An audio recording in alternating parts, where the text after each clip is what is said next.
এখন এই যে এইটা বুঝলা, চলো এটা বুঝলা কি না এই জায়গাটা, এখানে তাহলে রেজেক কি দাঁড়ালো?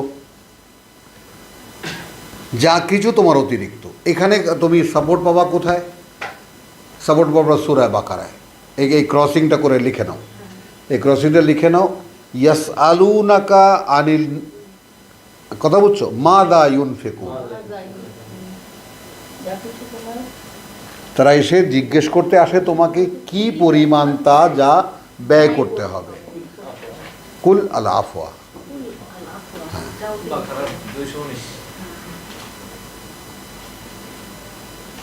বুঝেছ? যা কিছু। আর এই জমিটুকু রাখার সময় এইখানে দাঁড়ায়, এইখানে জমিওয়ালাকে বলতেছে যে আমি এইটা নেন ওইটা নেন, সব তো খালি। মৌলানা তো টাকা দেখলাম আপনার ব্যাগের মধ্যে তো টাকা আছে, আমার অনেকগুলো ছেলে পেলে, যার উপরে দাঁড়িয়ে আমার ছেলেরা আপনার মতো এরকম হবে, তা এলকো খায়া টলতেছে এরকম।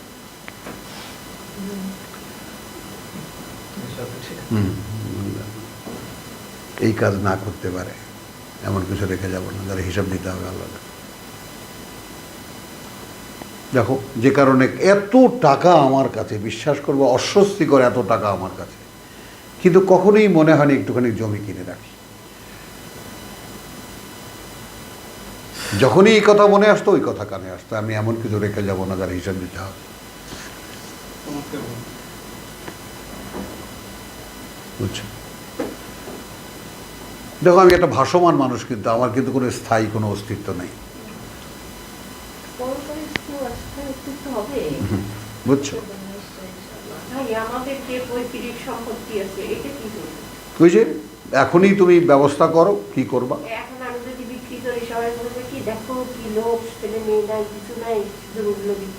হ্যাঁ, তো কি করবা? কাকে দেবা? দাও। হ্যাঁ, কেন হবে না? যাদের নাই তাদেরকে দেবা, যাদের আছে তাদের শোভা বাড়াবা। হ্যাঁ, দেবা। যাদের কাজে লাগবে, যাদের কাজে লাগবে, সম্পদ বাড়তি হবে না, দেবা তাকে যার নেই, যার কিছুটা উপকারে আসবে, তাই দিতে হবে। জমি না দাও, তুমি জমি বিক্রি করে নিজেদের মধ্যে জমি বিক্রি করে টাকা দিয়ে দেবো, ওকে তুই জমি ঠিক করে দে আমাকে, আমি দেখবো, তারপর তোর টাকা দেবো, এটাকে দেবো না। এটাকে দান বলে, এই দান উড়িয়ে দেওয়া না, বুঝছো? অনেক আছে। মনে করো একখণ্ড ভূমি তোমার, মানে গৃহস্থলী ভূমি, তার পরিবর্তে তুমি 1 বিঘা ধানি জমি পাবা, কৃষি জমি পাবা, তাই রেখে দেওয়া একজনকে। চলো,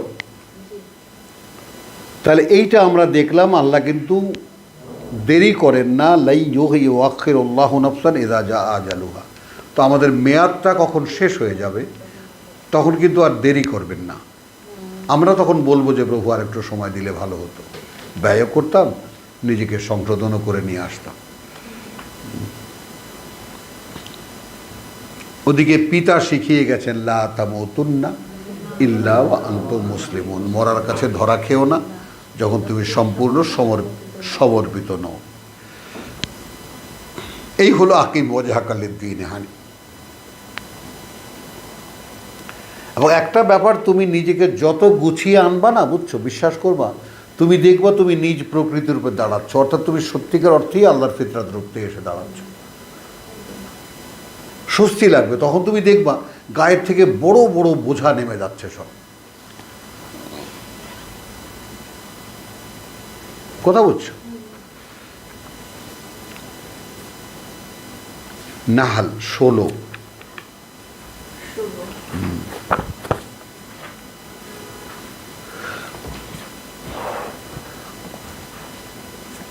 ষোলোর 75।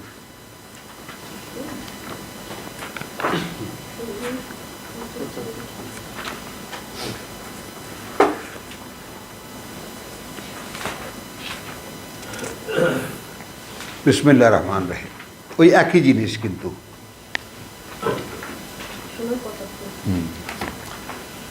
দরাবাল্লাহু মাসালান আবদান মামলুকান, এই একই রকম একটা উদাহরণ সামনে রাখছেন।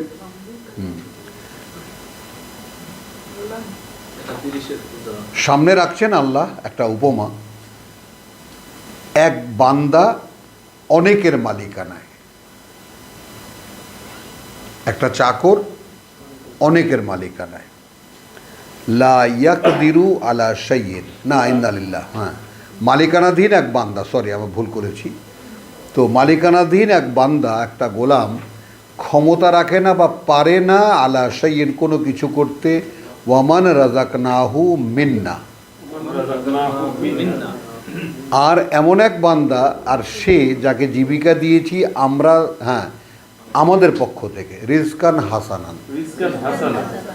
এখন ওখানে ওই রকম যে হাওয়ায় চলে আর যে আমাদের ইচ্ছা মতো চলে।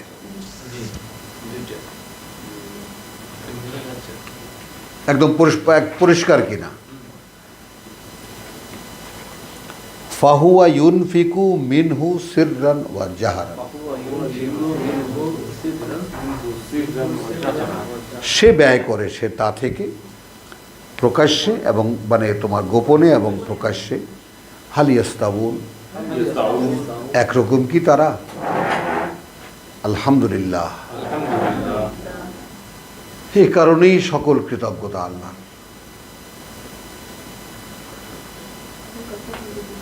বল আকসারহুম লা ইয়ালামুন, মানে এদের অধিকাংশই এটা জানে না। কথা বুঝছো? দ্বিতীয়টা নেই, তারপরে উপমাটা নেই, তাহলে পরিষ্কার হবে। ওয়াদারাবাল্লাহু মাসালান রাজুলাইনি, এবং সামনে রাখছেন আল্লাহ উপমা দুই ব্যক্তির। আহাদুহুমা আবকামু, একজন তার বোবা, লা ইয়াকদিরু আলা শাইইন, ক্ষমতা রাখে না কোনো কিছুর উপরই, মানে কিছুই করতে পারে না। ওয়াহুয়া কাল্লুন আলা মাওলাহু, বরং সে বোঝা তার মালিকের উপরে। হলো আইনামা ইউওয়াজ্জিহু, যেদিকেই তাকে পাঠানো হয় না কেন, লা ইয়াতি বিখাইরিন, কিছু কামাই করে আনতে পারে না। হাল ইয়াস্তাবি, একই রকম কি? হুয়া ওয়ামান ইয়ামুরু বিল আদলে, আর যে আদেশ করে বিল আদলে, অর্থাৎ কিস দিয়ে, অর্থাৎ কিতাব দিয়ে। মানুষকে উৎসাহিত করে, প্রেরণা যোগায় আদল দিয়ে। এখানে আদল মানে সরাসরি কিতাব। ওয়াহু আলা সিরাত মুস্তাকিম, এবং সে নিজে আছে ওয়াহুম বিহি ইয়াদিলুন, একবার ঠিক এইটা, এবং সে নিজে আছে এই পথে। হলো, এখন এই দুখানা আয়াতকে খেয়াল করো। এখানে দুখানা আয়াতকে, যে ওখানে আমরা সূরা মুনাফিকুনে কি দেখেছি, যে যখন চলে আসে সময়সীমাটা তখন আর দেরি করানো যায় না এক মুহূর্ত, সময় যখন চলে আসবে, এর আগে মৃত্যুর কথা আছে। এখানে কি দেখলাম, এখানে একটা আয়াত নিয়ে নেই, ওয়ালিল্লাহি গায়বুস সামাওয়াতি ওয়াল আরদ, যাহা কিছু অদৃশ্য এবং দৃশ্য সবই আল্লাহর। ওয়ামা আমরুস সাআতি, আর মানে সেই যে মহাসময়ের যে বিষয়টা, ইল্লা কাল্লামহিল বাসার, সেটা আর কিছু নয়, চোখের একটা পলকের মতো। নিতে পারছে কি? আকিম ওয়াজহাকা লিদ্দীনে হানিফ, এর মানে এই, হ্যাঁ নেই। ওই কিরকম একটা গান আছে না আমাদের দেশে, এক পলকের নেই ভরসা।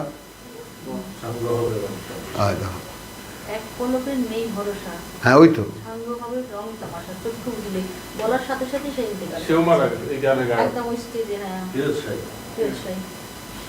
আরে হি ওয়াজ মাই ফ্রেন্ড। আমি জানি না ফিরোজ শাহ এই গান গেয়ে মারা গেছে। না না, শিল্পকলা একাডেমি আমার মনে হচ্ছে 97 সালে এটা। তাই নাকি?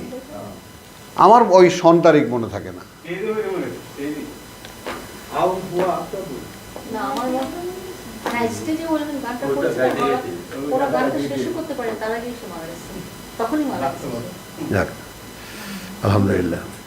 আমার মনে আছে কেন সিচুয়েশনটা এরকম যে ওই সময়টাতে স্বাধীনতার 25 বছর পূর্তি ছিল না, এখন এরকম একটা কিছু ছিল। তখন আমি বিএনপির সামনে পড়াশোনা হয়ে যাওয়ার থেকে ওরা প্রোগ্রাম প্রিন্স আমাকে ডেকেছে, আমি গেলাম, প্রোগ্রামটা শেষ করে আবার শিল্পকলা আমাকে ডেকেছে।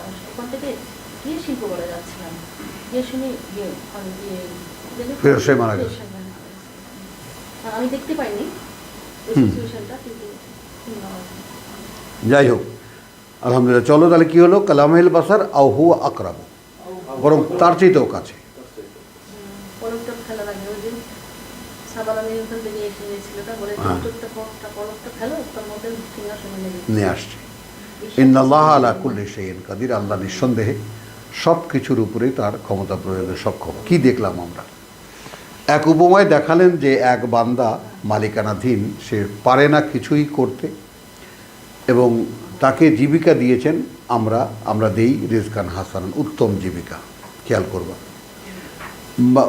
মানে দরাবাল্লাহু মাসালান আবদান মামলুকান, আমাদের মালিকানাধীন এক বান্দা, লা ইয়াকদিরু আলা শাইইন,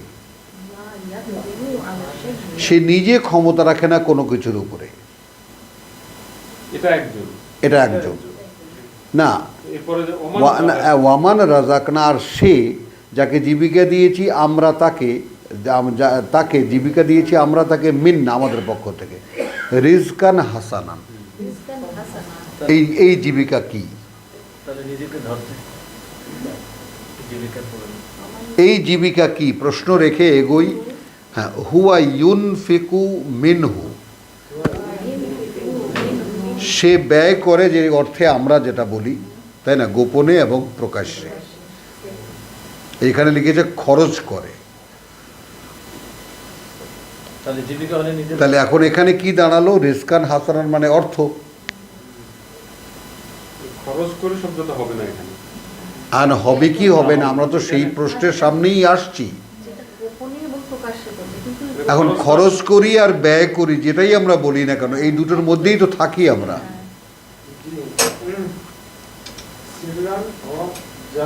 জাহারান, হ্যাঁ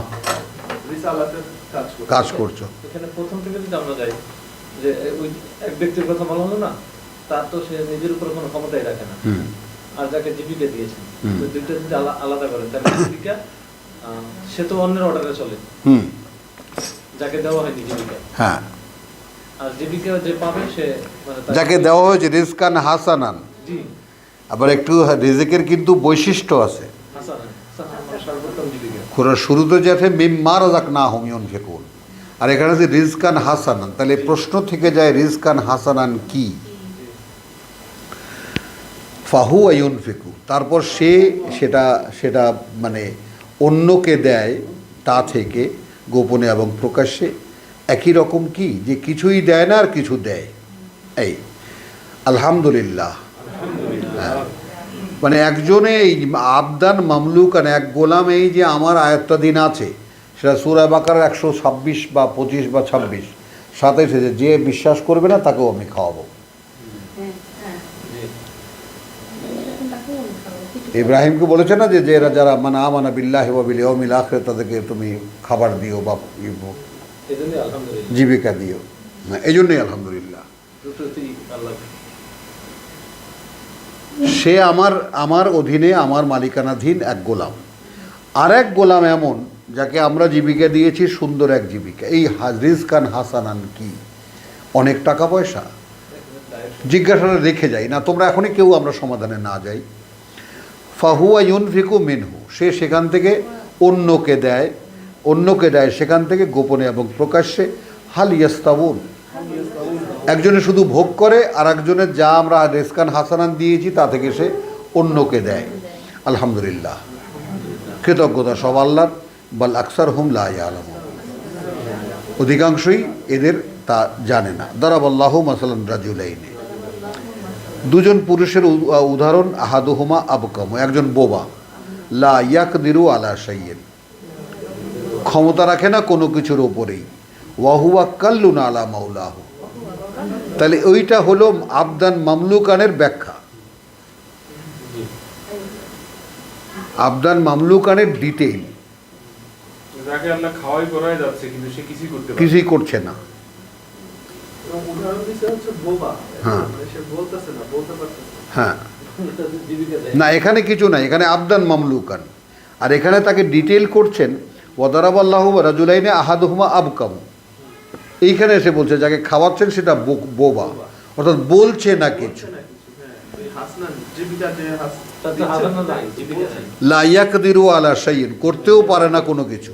ওয়াহুয়া কাল্লুন আলা মাওলাহু, এটা সমুদয় বোঝা তার মালিকের উপরে, মানে যে আল্লাহ বলছে যে যে আমাকে বোঝা।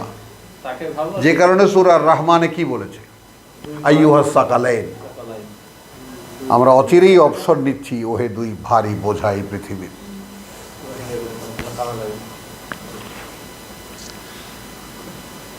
বুঝেছ? তাহলে লা ইয়াকদিরু আলা শাইইন ওয়া হুয়া কাল্লুন আলা মাওলাহু আইনামা ইউওয়াজ্জিহু, আইনামা ইউওয়াজ্জিহুহু, যেদিকেই তাকে মুখ করে দেওয়া হোক না কেন, লা ইয়াতি বিখাইরিন, কিছুই নিয়ে আসতে পারে না। এখন মনে করো যেমন আমরা সৌদিরা আমাদেরকে যে তাবেয়া বা এর কি জানি বলে আকামা, একজনের কেফালাতে সে যায়, একজনের গার্জিয়ানশিপে যায়। তো এখন করে কি দেখা যায় যে কেফালাত একজনের 2 নম্বর 3 নম্বর করে, যেহেতু ঘুষ সৌদিরা ওকে শিখে গেছে ঘুষ কাকে বলে, ছেয়ে গেছে সমস্ত আরব রাষ্ট্রে, বাঙালিরা বানিয়ে ফেলেছে ও সাগরিদ। দেখো না মন্ত্রী মিনিস্টার ওই যে নোয়াখালীরা যে তোমার ইয়া কি যেন যে, হ্যাঁ বাবলু, তাই না, পাপলু না বাবলু, পাপুল, মন্ত্রী ঘুষ খাওয়ায় ফেলছে। মানে থাকবে না, ঘুষ খাবে না। আরব দেশে সে তো এখন মনে হয় কুয়েতে বন্দি, জেলে। জেলে আছে। কথাটা বুঝছো তো, এইরকম ওখানে সব নষ্ট করে ফেলছে সব, নিজের এখন ঠিক হয়ে যাবে। কথাটা বুঝছো, উপস্থিতি একটু খানিক পাওয়ার জন্য সব ধ্বংস করে ফেলেছে। তো এখন এই মনে করো 10 জন, আমি এক সৌদি, আমি 10 জন নিলাম, নিয়ে আমি এগুলো গোলামের মতো খাটাইলাম। অমুকখানে লেবার চাই, এই তোমরা আজকে অমুক জায়গায় যাবা,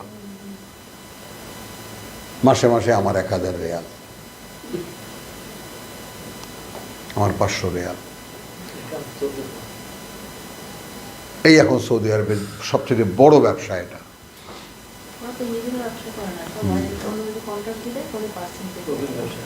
চলো তাহলে দারাবাল্লাহু মাসালান রাজুলাইনে আহাদুহুমা আবকামু লা ইয়াকদিরু আলা শাইইন, এইটা আদিকাল থেকেই চলে আসছে। আরব দেশে যে গোলাম এক জায়গায় পাঠাতো, তারা মজুরি নিয়ে আসতো, খেটে খুঁটে দিয়া, গোলাম তো আমার, তাই না মজুরি যা পাইতো আমাকে দিত। যেহেতু আমি ওকে আশ্রয় দিই, আমি পরিচয় দিই, খাবার দাবার দিই।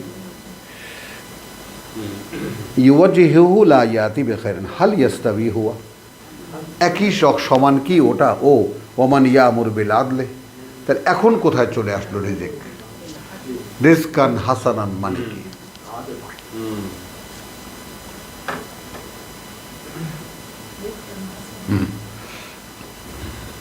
এখন রিজকান হাসানান কি? যেমন এইখানে রিজকান হাসানান যেইভাবে ডিস্ট্রিবিউট হচ্ছে, এক জায়গার থেকে বেরোচ্ছে, আমরা সকলে শেয়ার করে দিচ্ছি। এখানে হিদায়াত একেবারে গোপনে প্রকাশ্যে যেমন হ্যাঁ। জীবিকা একদম ওয়াহু আলা সিরাতে মুস্তাকিম।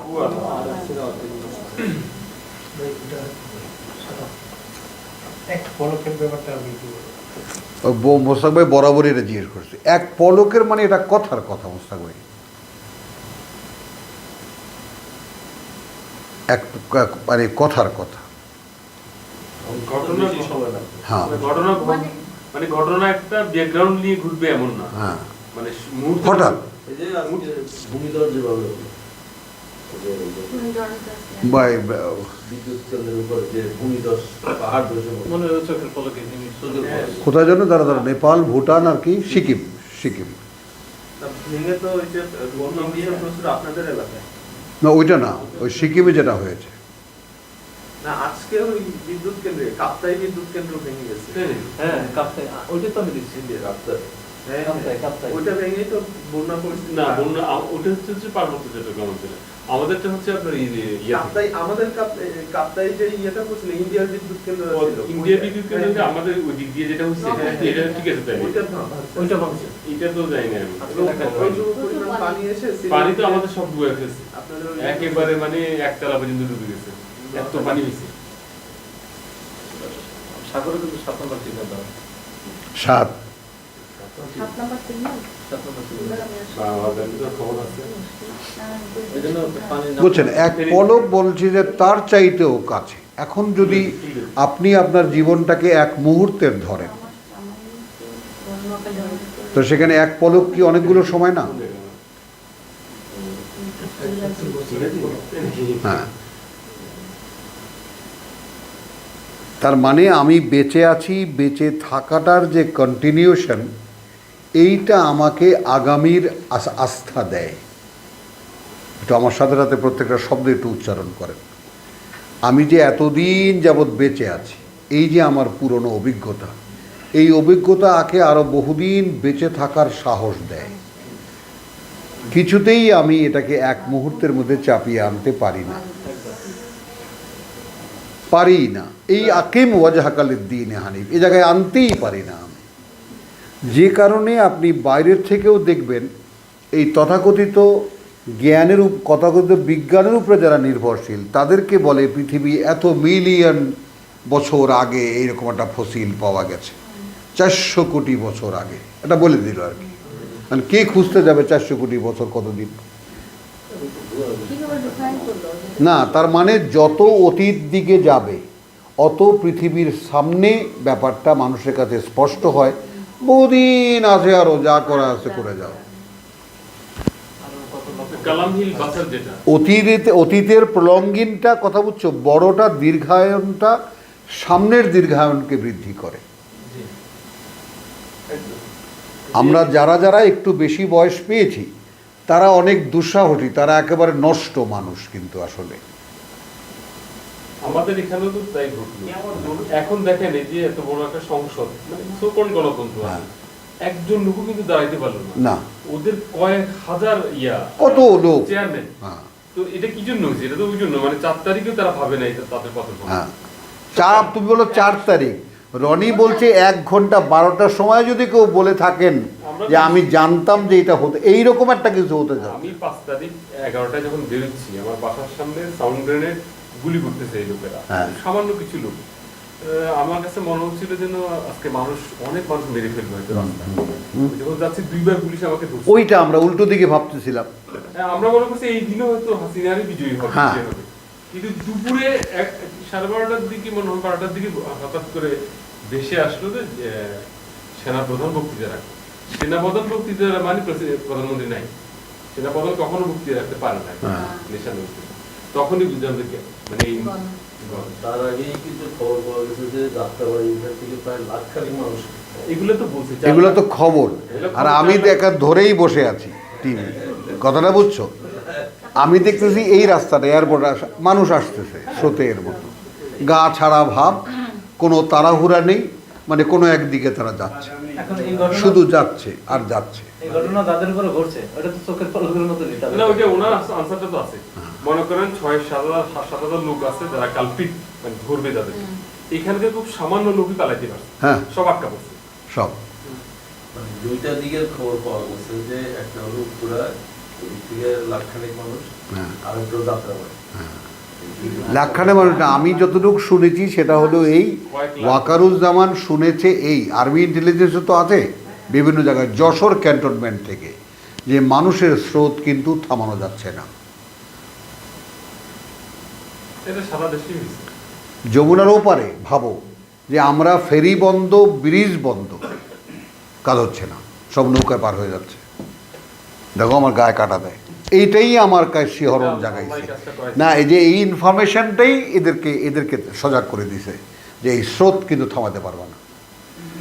আরে সেনাপ্রধান যে বলছে প্রথম মিটিংয়ে, সে বলছে যে প্রেম তো আমি করিনি, প্রেম আর আমার উপরে পড়ছে। মেসেজ কিন্তু ক্লিয়ার ছিল তখন, সেই মেসেজটা ক্লিয়ার করে দিয়েছিল। চলো ছুটে গেছে মানে এইখানে যে এক পলকের বিষয়টা আল্লাহ তো বলতেছে যে ওই যে ঘটনাটা, মহাসময়ের যে ঘটনাটা, এই যে আমরা একটা চোখ ফেলাই দেখতেছি ঘটনা ঘটে গেছে। আমার তো লোকমান বলছে যে আপনার দাউদের ছেলে সুলাইমানের সামনে যে হ্যাঁ, ওটার কথা একটু বললাম। ওই যে সিংহাসন নিয়ে আসার ব্যাপার। না, মোস্তাক ভাই এই কথাটাকে মেলাতেই পারছে না যে ঘটনাটা এক পলকে কিভাবে ঘটবে। 18 বছর তো হঠাৎ করে এক মুহূর্তে শেষ হয়ে গেল। এখন এরকম আপনার আমার 70 বছর 60 বছর এভাবে আসবে না সারাটা। চোখের এক পলক নাই। আমরা কুকুরের লাইফ লিড করেছি। না, মোস্তাক ভাই আসলে চাচ্ছে কি যে এখন তিনি আস্তে আস্তে বুড়ো হবেন, অসুস্থ হবেন, বিছানায় যাবেন, কথা বুঝছো, তা আবার বিছানায় নিয়ে একটু এদিক সেদিক করবেন, মানুষজন সাপটাপ করবে, তারপরে কাতরাবেন, আল্লাহ আল্লাহ করবেন, তওবাতিল্লাহ করবেন, হুজুর নিয়ে আয়, তাই না? দীর্ঘ একটা পথ মৃত্যুর, এও এক ধরনের মৃত্যু। কিন্তু সেইটাকে একটা পলকের মধ্যে নিয়ে আসে। আমরা হয়তো সেই কেয়ামত দেখবো না, আর তো আমরা দেখবো না, কিন্তু আপনার আমার আপনার আমার শেষ মুহূর্ত। ওই যেটা সূরায়ে মুনাফিকুনে দেখেছি, আজাল, যে আজাল যখন শেষ হয়ে যায় তখন আর এক মুহূর্ত দেরি করে না, ওইটাই আর কি, যতটুকু বুঝি মোস্তাক ভাই। আপনার ছোটবেলায় একটা প্রার্থনা ছিল না যে আল্লাহ আমার হাতে কিছু না দিয়ে নিও না। আমার ছোটবেলায় একটা দেখি খেয়াল করে যে আমার একটা প্রার্থনা ছিল যে আল্লাহ তুমি আমারে কোনোদিন কোনো মানুষের উপরে ডিপেন্ডেন্ট করবে না। মাশাআল্লাহ, আলহামদুলিল্লাহ। আমার একটা ভিতরে কোরআন নামে আল্লাহ কি বলছিল আমার খুব জানা নেই। আমিন আমিন, আলহামদুলিল্লাহ। আমার একটু ইচ্ছা ছিল যে ওই যে হুজুরদের দেখতে আমরা